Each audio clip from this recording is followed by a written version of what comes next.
परमेश्वर एक दूतों को भेजा, जाओ उसके पास, हे यूसुफ अपने बेटे को लेकर नसर भाग जा। क्यों? क्योंकि राजा प्लान बना चुका मारने के लिए। इसलिए वो रात को उठा, जो मुझे परमेश्वर दर्शन दिया, चलो परमेश्वर के दर्शन के माध्यम से काम करना। वो उठा, चले गया।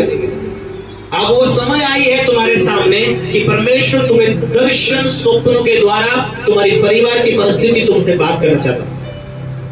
परमेश्वर का प्लान क्या है? परमेश्वर तेरे लिए रास्ते कैसे खोलेगा? शैतान तेरे लिए क्या प्लान बना रहा? वो परमेश्वर डायरेक्टली तुमसे बात करना चाहता। वो समय आया कि विश्वासी लाइफ टाइम के लिए चंगे रहे, कि विश्वासी मजबूत होकर गांव में मोहल्लों में यह सलाह दे कि बहन आ मैं तेरे लिए दुआ करती हूं तो चंगी हो जाएगी। Hallelujah, hallelujah. आज परमेश्वर को स्थिरता मजबूती ये देखना चाहता कि जिसके लिए आप दुआ करें परमेश्वर ये सलाह लेकर करे। Hallelujah, hallelujah. यदि तू उसकी आवाज को सुने तो तुझे स्वर्ग की सलाह मिलेगी। परमेश्वर तुमसे बात करने के लिए तरस रहा। तुम तुम्हारे बच्चों को तरसते ना बात करने के लिए, तुम तुम्हारे फैमिली में बात करने के लिए कितना मन उमंग करते। क्यों? परमेश्वर ने कहा तू मेरी बेटी है, तू मेरा बेटा है। परमेश्वर का वचन में क्या लिखा है? जितनों ने विश्वास किया परमेश्वर ने अपना बेटा बेटी होने का अधिकार दिया। परमेश्वर तुम्हें अधिकार दिया कि तुम उसकी संतान हो। संतान है, वारिश भी हो, चंगाई की, बरकत लेने की, छुटकारा लेने की। अब तुम्हें वो स्वर्गीय सलाह लेने का टाइम आ चुका है। हालेलुया। कोई भी ऐसा नहीं है जिसने विश्वास की आशा किया, कीमत चुकाई। पौलुस और बरनबास को देखते हम पवित्र आत्मा ने क्यों उन्हें अलग किया? बरनबास कौन था? एक सेवक के ऊपर, हाथों के ऊपर पानी डालने वाला, उनके साथ रहने वाला, सेवकाई में जो सेवा करते थे उनके ऊपर ध्यान रखता। अपने काम के लिए खेती का टुकड़ा बेचकर सेवकाई में भेज दिया। तब सेवकाई के लिए उसके लिए रास्ते खुला और पवित्र आत्मा ने कहा पौलुस के साथ बरनबास को भी निकाल। एक उसकी चाहत थी कि मैं पास्टर तो ना बनूंगा, लेकिन सेवकाई के अंदर मेरी चाहत है कि परमेश्वर की इच्छा पूरी करूं, ताकि मुझे स्वर्ग जाना है। इस दुनिया की चीज तुम्हें बांध चुकी हो, स्वर्ग की दुनिया में तुम्हें आत्मिक आंखें खुलने नहीं देती। जब दुनिया की चीजें तुम जीरो समझेंगे कि मुझे बढ़ना ही बढ़ना, मुझे परमेश्वरी आत्मिक दुनिया की भूख रखकर आगे बढ़ना।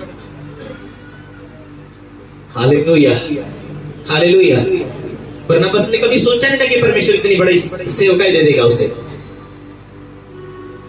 हालेलुया। जब ये आत्मिक चाहत हो जाती है ना, खत्म हो जाती है ना आत्मिक चाहत, तब विश्वासी जीवन में नीचे आते, पीछे आते, वापस वही दुख उन्हें पकड़ते, वही तकलीफ उन्हें पकड़ती। जब भी परमेश्वर के साथ ऊपरा ऊपरी मन करता है, क्यों? तुम्हें शर्म आती परमेश्वर के राज्य में बढ़ने के लिए, परमेश्वर के काम को पूरा करने के लिए, गवाही देने के लिए। हालेलुया।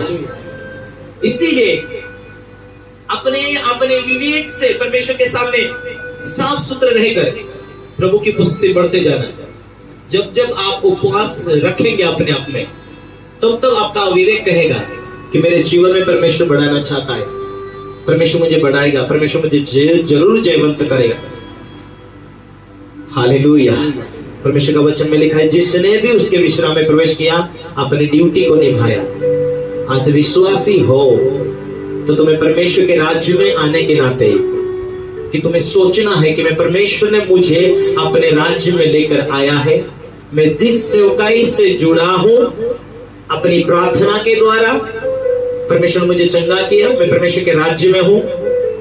अपनी प्रार्थना के द्वारा मैं चर्च को हेल्प मदद कर रहा हूं। अपने 10वां भाग बोने के द्वारा मैं चर्च का सदस्य होने के नाते अपने भेंट, अपने बीजों को बोने के द्वारा परमेश्वर के राज्य में हेल्पकार हूं। मैं मेरी ड्यूटी निभा रहा हूं। कोई नौकरी वाला है, कोई खेती वाला है, कोई व्यवसाय वाला है, कोई काम धंधे वाला है, जो सोचेगा कि मेरी मेहनत के द्वारा परमेश्वर का राज्य बढ़ रहा है, वो चाहते कि मुझे परमेश्वर के राज्य में पहुंचना है। मैं मेरे काम को निभा रहा हूं, मेरी ड्यूटी को निभा रहा हूं। और ऐसे लोगों को ही परमेश्वर एक स्टेप से अगले स्टेप आगे बढ़ाता है, उसे दिमाग और बुद्धि देता है। लोग सोचते हैं नहीं क्यों भेंट देनी, तो भेंट तू राजाओं के राजा को दे रहा, तू सेवा के लिए दे रहा, तो परमेश्वर के राज्य में इसलिए दे रहा। क्या तेरा यह विश्वास है कि ये भेंट मेरा जो मेरी मेहनत के द्वारा जाता वो परमेश्वर की सेवा में काम आता, और इसी भेंट से मैं सेवकाई के अंदर जुड़ा हूं, मैं परमेश्वर के राज्य को बढ़ाने के लिए जुड़ा हूं, और ऐसा जिन्हें ऐसा कार्य करने से परमेश्वर मुझे और अगला लेवल देगा।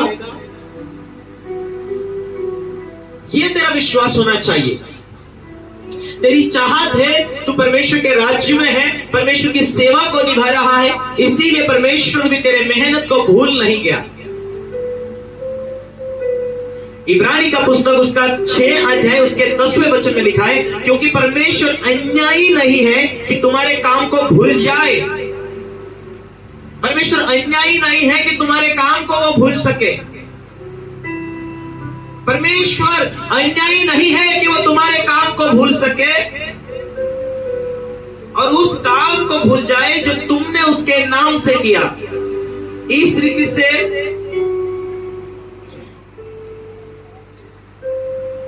हालेलुया।